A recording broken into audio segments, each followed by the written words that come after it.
सोचो, एक आदमी जो सिर्फ 50 रुपए पे वेटर की नौकरी करता था, आज दुनिया के सबसे एक्सक्लूसिव लग्जरी होटल एम्पायर का मालिक है। जी हाँ, जिसका नाम सुनते ही सेलिब्रिटीज, बिलियनियर्स और पॉलिटिशियन बुकिंग करवाना चाहते हैं, द ओबरॉय ग्रुप। जी हाँ, ओबरॉय होटल।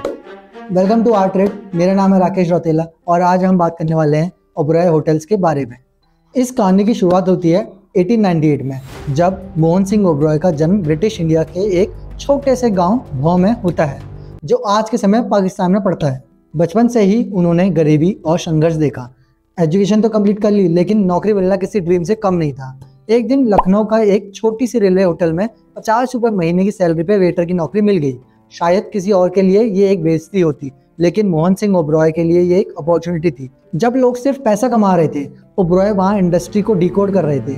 हर जेस्चर, हर कंप्लेंट, हर गेस्ट की आंखों में छुपी एक्सपेक्टेशन, वो सब सीख रहे थे। 1918 में जब पूरा भारत प्लेग के क्राइसिस से गुजर रहा था, ओबरॉय ने शिमला का रुख किया। अपनी जिंदगी खुद बनाने के लिए वहाँ उन्हें शसील होटल में फिर से 50 रुपये महीने पर एक और नौकरी मिली। लेकिन इस बार उन्होंने प्रूव कर दिया कि कम पैसे उनकी मेहनत और डेडिकेशन को डिफाइन नहीं करता। उनकी ईमानदारी, डिसिप्लिन और अंडरस्टैंडिंग से इम्प्रेस्ड होकर होटल के मैनेजर अर्नस्ट क्लार्क ने उन्हें क्लार्क्स होटल का मैनेजमेंट दे दिया। ये ट्रस्ट एक ऐसी रिस्पॉन्सिबिलिटी थी जो किसी ने सोची नहीं थी, और मोहन सिंह ओबरॉय ने इस ट्रस्ट को बिजनेस ब्रिलियंस में बदल दिया। होटल की ऑक्यूपेंसी 80% तक बढ़ा दी। तभी अर्नस्ट क्लार्क और उनकी वाइफ ने डिसाइड किया कि वो क्लार्क्स होटल बेच देंगे। मोहन सिंह ओबरॉय ने रिस्क लिया, लोन उठाया, एसेट्स मॉर्गेज की और अपना पहला होटल खरीद लिया। ये पहला कदम था एक हॉस्पिटैलिटी एम्पायर का जन्म का। 1938 में उन्होंने कोलकाता के ग्रैंड होटल को लीज पे ले लिया, जो उस वक्त बंद पड़ा था। रिस्क था, लेकिन उनकी विजन ने एक बार फिर कमाल कर दिया। होटल को फिर से रिवाइव किया और ग्रैंड होटल कलकत्ता का क्राउन जूल बन गया। 1943 में उन्होंने एसोसिएटेड होटल्स ऑफ इंडिया का कंट्रोलिंग स्टेक ले लिया। इस डील ने उनके बिजनेस को एक नेशनल आइडेंटिटी दे दी। अब मोहन सिंह ओबरॉय सिर्फ एक होटलियर नहीं, एक हॉस्पिटैलिटी विजनरी बन गए थे। पर्सनल लाइफ में भी वो इक्वली ग्राउंडेड थे। 1920 में उनकी शादी ईशरन देवी से हुई, लेकिन 1984 में उनके बेटे तिलक राज का देहांत हुआ और 2002 के बाद पृथ्वीराज सिंह ने ओबरॉय एम्पायर की गद्दी संभाली। बिजनेस स्ट्रेटेजी की बात करें तो ओबरॉय होटल्स ने अपने आप को सिर्फ एक सर्विस प्रोवाइडर नहीं, बल्कि एक प्रीमियम एक्सपीरियंस आर्किटेक्ट बना दिया। उनका पहला मंत्र था guest is king. Personalised luxury का डेफिनेशन उन्होंने दोबारा लिखा। CRM सिस्टम से हर गेस्ट की डिटेल्स को प्री एनालाइज किया जाता है। उनके डाइटरी प्रेफरेंस क्या है, उनके फेवरेट वाइन टैंक, हर छोटी बात पे होटल स्टाफ प्रोएक्टिव होता है। अगर आप ओबरॉय अमरविलास आगरा में रुकते हैं तो आपका रूम ऑटोमेटिकली ताजमहल व्यू के साथ होगा, क्योंकि वो एक होटल नहीं, एक डेस्टिनेशन है। ओबरॉय का डिज़ाइन, डीलिंग और एक्सक्लूसिविटी ताज होटल से काफ़ी अलग और एक्सपीरियंशियल है। ओबरॉय, उदय विलास और राजविलास जैसे होटल्स को देखकर लगता है कि आप किसी 17वीं सेंचुरी के राजमहल में आ गए हैं, लेकिन हर कंफर्ट मॉडर्न वर्ल्ड का है। ये अप्रोच ताज के कंपैरेटिवली ज़्यादा फॉर्मल और कॉर्पोरेट स्टाइल से बिल्कुल अलग है। फिर ओबरॉय ग्रुप ने लग्जरी ट्रैवल एक्सपीरियंस को एक्सपेंड किया। Ayurvedic wellness, retreats, luxury safari, lodges और बाली जैसे लोकेशन में कल्चरल गेटअवेज ऑफर करके ये सब उनके पोजीशनिंग को एलिवेट करता गया। ग्लोबल ट्रैवलर्स को टारगेट करते हुए उन्होंने सिंगापुर एयरलाइंस और एमिरेट्स जैसे प्रीमियम लग्जरी एयरलाइंस के साथ टाई अप किया, जहां बिजनेस क्लास पैसेंजर को ओबरॉय होटल्स के एक्सक्लूसिव वाउचर्स और स्टे मिलते हैं। ताज होटल्स ने भी एक्सपेंड किया, लेकिन उनका फोकस ज़्यादा इंडियन क्लाइंटेल पर था और ओबरॉय होटल्स ने अपनी प्राइसिंग स्ट्रेटेजी को भी अल्ट्रा प्रीमियम रखा। द ओबरॉय मुंबई का एवरेज रूम प्राइस अगर हम बात करें तो 30,000 रुपये तक है, जबकि ताजमहल पैलेस का 20,000 आगरा में, ओबरॉय अमरविलास 45,000 एवरेज कॉस्ट तक पहुंचता है। और ये प्राइसिंग उनके पर्सनलाइज एक्सपीरियंस को जस्टिफाई करता है। 2019 में उन्होंने अपनी ब्रांडिंग भी रिफ्रेश की।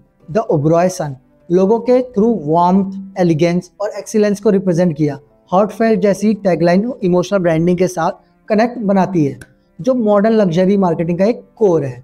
लेकिन हर सक्सेस स्टोरी में एक कॉर्पोरेट बैटल भी छुपी होती है, और ओबरॉय वर्सेस ताज राइवलरी इसकी एक मिसाल है। जमशेदजी टाटा ने ताजमहल पैलेस होटल 1903 में लॉन्च किया था। ब्रिटिश रेसिज्म के अगेंस्ट ताज का फोकस हेरिटेज और इंडियन कल्चर पर रहा।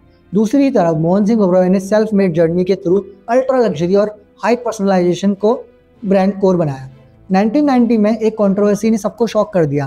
ताज होटल्स के इंटरनल डेटा लीक होने की रिपोर्ट्स आई। इसमें सस्पिशन था कि ओबरॉय ग्रुप ने स्पाई किया, लेकिन कोई कॉन्क्रीट एविडेंस नहीं मिला और ओबरॉय ने सब एलिगेशन को बेसलेस कहा। 2008 मुंबई अटैक्स ने दोनों राइवल्स को एक साथ ला दिया।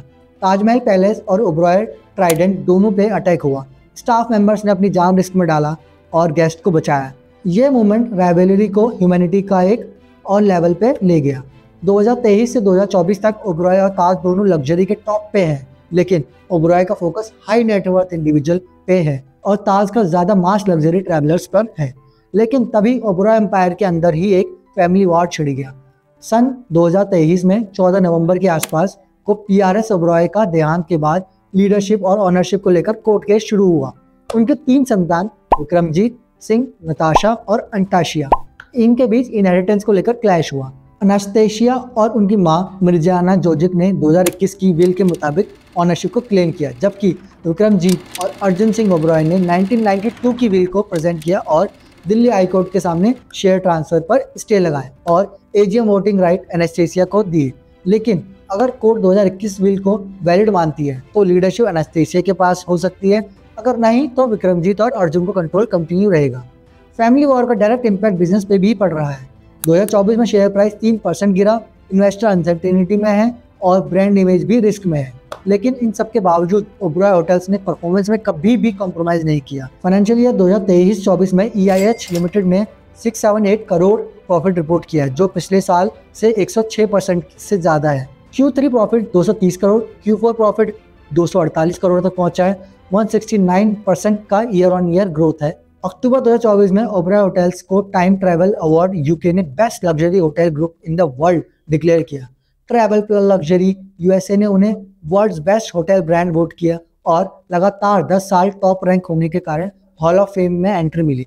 तो दोस्तों, ओबरॉय ग्रुप सिर्फ एक होटल चेन नहीं, एक फेनोमेनन है जिसमें लेगेसी, लग्जरी, लीडरशिप और लिटिगेशन सब कुछ है। एक कहानी जहां 50 रुपए से 10,000 करोड़ प्लस तक का सफर, विजन और इंटेग्रिटी का रिजल्ट है।